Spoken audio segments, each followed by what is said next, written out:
నమస్తే, welcome to our channel. నేను మీ సిరి.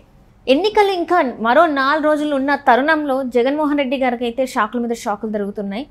ఇప్పుడు ఏంటంటే తనకి అత్యంత సన్నిహితుడు అనుచరుడైన ఒక వ్యక్తి కూడా జగన్మోహన్ రెడ్డి గారికి బాయ్ బాయ్ చెప్పినట్టు మనకి వార్తలు వస్తున్నాయి. సో ఇందులో ఎంతవరకు వాస్తవం ఉంది అనేది మనకి వివరించడానికి మనతో పాటు ఉన్నారు ప్రముఖ సీనియర్ జర్నలిస్ట్ డివిఎస్ గారు. నమస్కారం సార్. నమస్తే సార్. ఇప్పుడు చూస్తుంటే ఎన్నికలు ఇంకా 4 రోజులు ఉన్నాయి గట్టిగా. ఈ 4 రోజులలో ఇప్పటికీ మనం చూసాం ఎంతమంది బయటకు వచ్చారు వైసీపీ నుంచి. ఇప్పుడు ఒక కీలక అనుచరుడు జగన్మోహన్ రెడ్డి గారికి గుడ్ బై చెప్పారని చెప్పేసి వార్తలు వస్తున్నాయి. సో ఇందులో ఎంతవరకు వాస్తవం ఉంది సార్? యార్లగడ్డ లక్ష్మీప్రసాద్, అవును, మాజీ ఎంపీ, రాజ్యసభ సభ్యులు, అధికార భాషా సంఘం అధ్యక్షులు, జగన్మోహన్ రెడ్డికి వీరాభిమాని.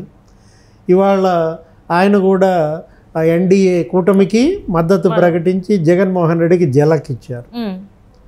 అంటే తలాక్ ఇంకో వికెట్ పడిపోయింది. జగన్మోహన్ రెడ్డిని అందరూ వదిలిపెట్టి వెళ్ళిపోతున్న దీంట్లో అటు తల్లి దూరమైంది, చెల్లి దూరమైంది, ఎమ్మెల్యేలు దూరమయ్యారు, ఎంపీలు దూరమయ్యారు, అటు కుటుంబానికి ఇవాళ దూరమై ఇటు పార్టీకి దూరమైనటువంటి జగన్మోహన్ రెడ్డి ఇక స్నేహితులు కూడా దూరం అయిపోయారన్నమాట. యార్లగడ్డ లక్ష్మీప్రసాద్ జగన్మోహన్ రెడ్డిని గతంలో ఏ స్థాయిలో పొగిడాడో, చంద్రబాబుని ఏ స్థాయిలో విమర్శించాడో మనకు తెలుసు.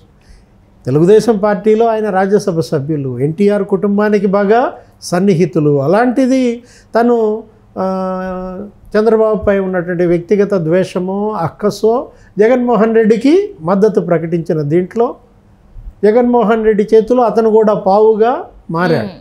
లక్ష్మీ పార్వతి, యార్లగడ్డ లక్ష్మీప్రసాద్ వీళ్ళందరూ గత ఎన్నికల్లో తెలుగుదేశం పార్టీకి బాగా డ్యామేజీ చేశారు. చంద్రబాబు పైన వ్యక్తిగత విమర్శలకి వీళ్ళను ఉపయోగించుకున్నారు. ఎవరు? ఆ కొడాల నాని, లేకపోతే వల్లభనేని వంశీ. ఆ జాబితాలో ఈయన కూడా ఒకరు. చంద్రబాబు లోపాలను, తెలుగుదేశం పార్టీలో ఎన్టీఆర్ కుటుంబానికి జరిగిన అన్యాయాన్ని ఈయన ఏకరువు పెడుతూ ఎప్పుడు ఏ సమయం సందర్భం వచ్చినా చంద్రబాబుని తిట్టడం, లోకేష్ని తిట్టడం, జూనియర్ ఎన్టీఆర్ని మెచ్చుకోవడం, ఇలా జరుగుతూ అక్కడ ఉన్న చిన్న పార్టీ ఆ విభేదాలు పెంచే దీంట్లో ఉపయోగపడ్డాడు. ఇప్పుడు ఆ యార్లగడ్డ లక్ష్మీప్రసాద్ ఎక్కడ చేరారు? ఇప్పుడు ఎన్డీఏ ప్రచార బాధ్యతలు కొన్ని చోట్ల ఆయన తీసుకున్నారు. దానికి ఆయన చెప్తున్న కారణం ఏంటి? ఎన్డీఏ, బీజేపీ, ప్రధాని మోడీ హిందీ భాషాభివృద్ధితో పాటు భారతీయ భాషల అభివృద్ధికి కూడా తను కృషి చేస్తానన్న హామీ మేరకు ఈయనకు ఒక హిందీ పరిషత్ ఒకటి ఉంటుంది. ఏది? జాతీయ హిందీ పరిషత్ అధ్యక్షుడు కూడా ఆ హిందీ పరిషత్ ఇచ్చిన ఆదేశాల మేరకు నేను ఎన్డీఏకి ప్రచారం చేస్తున్నానని ఆయన పేరు మీదే ఆయనే ఒక ఆర్డర్ ఇచ్చుకుంటాడు. ఏది? ఇప్పుడు పురంధేశ్వరి గారికి రాజమహేంద్రవరంలో, అనకాపల్లి లోక్సభలో సీఎం రమేష్ గారికి, తర్వాత విజయవాడ వెస్ట్లో మన ఎవరు సుజనా చౌదరి గారికి, నెక్స్ట్ ఉండిలో రఘురామకృష్ణరాజు గారికి, నెక్స్ట్ ఎవరు ఇక్కడ కిరణ్ కుమార్ రెడ్డికి రాజంపేట అసెంబ్లీలో ఇట్లా చేసేటట్టుగా అటు బీజేపీ అభ్యర్థులు ఇటు టీడీపీ అభ్యర్థులకు యార్లగడ్డ లక్ష్మీప్రసాద్ రేపటి నుంచి ప్రచారంలోకి వెళ్తున్నారు. జగన్మోహన్ రెడ్డికి వ్యతిరేకంగా వైఎస్ఆర్ కాంగ్రెస్ పార్టీని ఓడించమని. ఏ జగన్మోహన్ రెడ్డి అయితే ఇదే యార్లగడ్డ లక్ష్మీప్రసాద్కి గతంలో అధికార భాషా సంఘ చైర్మన్ ఇచ్చారు. జగన్మోహన్ రెడ్డి హీరో అని ఆయన ప్రశంసించేవాడు. జగన్మోహన్ రెడ్డి మొన్న కూడా అన్నాడు, ఏమని? నేను మంచి చేస్తే ఓటేయండి అన్న ఏకైక ముఖ్యమంత్రి జగన్మోహన్ రెడ్డి. మీ ఇంట్లో మంచి జరిగితేనే నాకు ఓటేయమని ఇంతవరకు ఎవ్వరు అనలేదు అని కూడా ప్రశంసలతో ముంచెత్తినటువంటి యార్లగడ్డ లక్ష్మీప్రసాద్ ఇప్పుడు ఒక్కసారిగా జగన్మోహన్ రెడ్డికి తలాక్ అని చెప్పారు. మోహన్ బాబుకి అత్యంత సన్నిహితులు. మోహన్ బాబు కూడా తన ఆత్మ బంధువుగా చూస్తున్న దీంట్లో ఆల్రెడీ మోహన్ బాబు కూడా జగన్కు దూరం జరిగిన పరిస్థితి. ఆ కుటుంబం కూడా గతంలో చూసాం. మోహన్ బాబు చంద్రబాబు పైన ఎలా వ్యక్తిగత ద్వేషంతో వ్యాఖ్యలు చేశారు. ఆయన ఇన్స్టిట్యూట్కి ఏదో ఫీజు రీయింబర్స్మెంట్ బకాయిలు పేరుకుపోయాయని చెప్పి ఆ విద్యార్థులందరితో ధర్నాలు పాడు. అప్పట్లో తెలుగుదేశం పైన, చంద్రబాబు ప్రభుత్వం పైన, ఆ ఫీజు రీయింబర్స్మెంట్ బకాయిల పైన మోహన్ బాబు బాగా ఉపయోగపడ్డాడు. ఆయన విమర్శలు బాగా ఉపయోగపడ్డాయి ఎవరికి? జగన్మోహన్ రెడ్డికి. యార్లగడ్డ లక్ష్మీప్రసాద్ విమర్శలు కూడా బాగా ఉపయోగపడ్డాయి. వీళ్ళందరినీ అడ్డం పెట్టుకుని ఏదో రకంగా ముఖ్యమంత్రి కాగలిగాడు. ఇప్పుడు మోహన్ బాబు బకాయిలు ఇంకా పెరిగిపోయాయి. ఈ 5 ఏళ్లలో జగన్మోహన్ రెడ్డి ఏమి ఆయన విద్యా సంస్థలు విద్యానికేతన్ ఉంది కదా ఆయనకి, శ్రీ విద్యానికేతన్, దాని బకాయిలేమీ ఆయన క్లియర్ చేయలేదు. గత బకాయిలు క్లియర్ చేయకపోగా ఈ 5 ఏళ్లలో ఇంకా ఫీజులు పెరిగిపోయిన దీంట్లో ఆయన నోరు తెరవలేడు, తిట్టలేడు. అటు బంధువు ఆయన చెల్లినే ఈయన చేసుకున్నది కూడా కొడుక్కి. ఇప్పుడు మోహన్ బాబు కోడలు జగన్మోహన్ రెడ్డి పెదనాన్న బాబాయో కూతురు కదా, మింగలేక కక్కలేని పరిస్థితి. యార్లగడ్డ లక్ష్మీప్రసాద్ గారికి ఆ బంధుత్వం ఏమి లేదనుకో, ఆయన కాడి కింద పడేశాడు.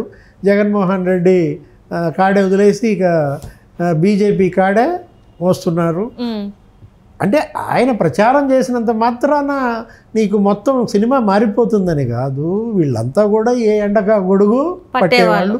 ఇవాళ ఎన్డీఏ గెలుస్తోంది, తెలుగుదేశం జనసేన బీజేపీ ప్రభంజనంగా మారిందనే వార్తల్లో జగన్మోహన్ రెడ్డి తన ఓటమిని ఒప్పుకున్న పరిస్థితుల్లో ఇప్పుడు ఆయన ఓటమిలో నుంచి అసహనం వస్తోంది. డీజీపీని మార్చారని చెప్పి ఏదో నిన్న కూడా మాచర్ల, పల్నాడు ఆ ప్రాంతాల్లో విమర్శలు చేశారు. తను ఇచ్చేటటువంటి సంక్షేమ పథకాలను వీళ్ళు ఆపేస్తున్నారని అక్కసు వెళ్ళగక్కాడు. ఇలాంటి పరిస్థితుల్లో జగన్ ఓడిపోతున్నాడు కాబట్టే గెలిచే గుర్రం వైపు యార్లగడ్డ లక్ష్మీప్రసాద్ వెళ్ళారా? అంటే ఇప్పుడు ఇక్కడ చూస్తున్నట్టయితే సార్, ఇప్పుడు ప్రతిదీ కూడా ఇప్పుడు మన ప్రచారం కూడా జగన్మోహన్ రెడ్డి గారు ఇంకా ఆపేస్తున్నారు అని చెప్పేసి మనకి వార్తలు వస్తున్నాయి. 11వ తారీఖు వరకు ఉంటే కూడా ఈ రోజుకే ఇంకా బ్రేక్ వేసేసి ఇంకా ఒక్కరోజు మాత్రమే ప్రచారం చేయాలి అని చెప్పేసి కూడా అనుకుంటున్నట్టు వార్తలు వస్తున్నాయి. సో ఇదంతా కూడా ఏంటంటే వీళ్ళందరూ ఒక్కొక్కరుగా బయటికి వెళ్ళడం, తన పక్కన ఎవరు లేకపోవడం వల్ల తను ఇట్లాంటి నిర్ణయం తీసుకున్నారు అనుకోవచ్చా?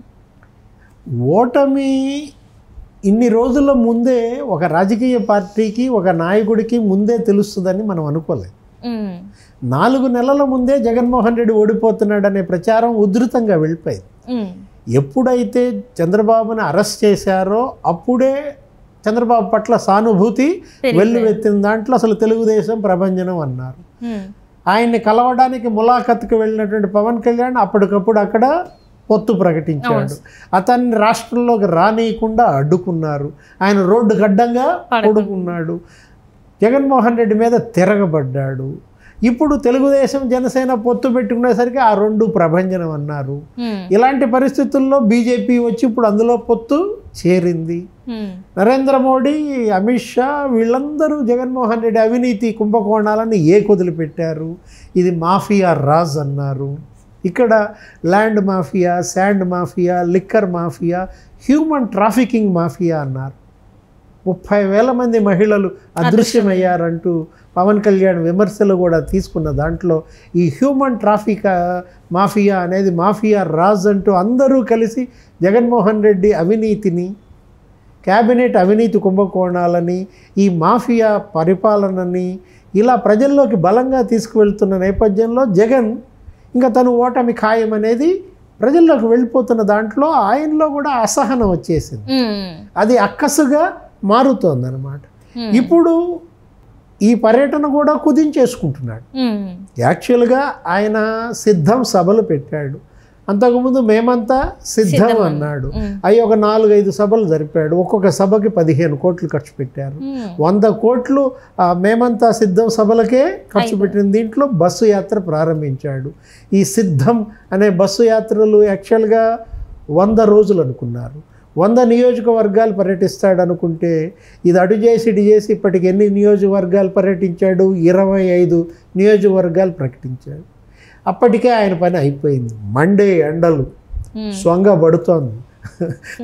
ఇలాంటి వడగాలుల మధ్య ఈ రోహిణి కార్తెలో ఈ ఎన్నిక వచ్చేసరికి మే 13 ఒకవైపేమో చంద్రబాబు ఉధృతంగా ప్రచారం చేస్తున్నాడు. రోజుకు 3-4 నియోజకవర్గాల్లో ప్రచారం చేస్తున్నాడు. ఉదయం 10, మధ్యాహ్నం 12, సాయంత్రం 4, రాత్రి 6, 8 ఇట్లా ఆ వయసులో ఎవరినైతే ముసలాయన ఎగతాళి చేశారో అతనేమో నవ యువకుల్లాగా అసలు ఎండలు కూడా లెక్క చేయకుండా చెమట్లు గక్కుతూ అతను తిరుగుతున్నాడు. ఈ కుర్రాడు, ఇతను వయసు ఎంత, ఇతనికి నిండా 50 ఏళ్ళు లేవు. ఇతను ఆ ఏసీ బస్సు వదిలిపెట్టి బయటికి రాలేని పరిస్థితి, చెమట్లు గక్కటం, ఈ ఎండలు తట్టుకోవటమే కాదు, ఇప్పటికి పండగకి సెలవు ఇచ్చాడు, మొన్న ఉగాదికి పర్యటన ఆపేశాడు, ప్రతి పండగకి సెలవు ఇస్తున్నాడు, ఆదివారం పర్యటన ఆపేస్తున్నాడు, ఇవాళ కూడా విరామం ప్రకటించాడు, మొన్న ఒకరోజు విరామం ప్రకటించాడు. ఇంకెన్ని రోజులు ఉంది? ఇంకా మహా ఉంటే 2-3 రోజులు. 13వ తారీఖు ఎన్నిక, 11వ తారీఖుతో ప్రచారం సమాప్తి. అమ్మ, ఈ 3 రోజులు ముక్కితే చాలు. Right sir.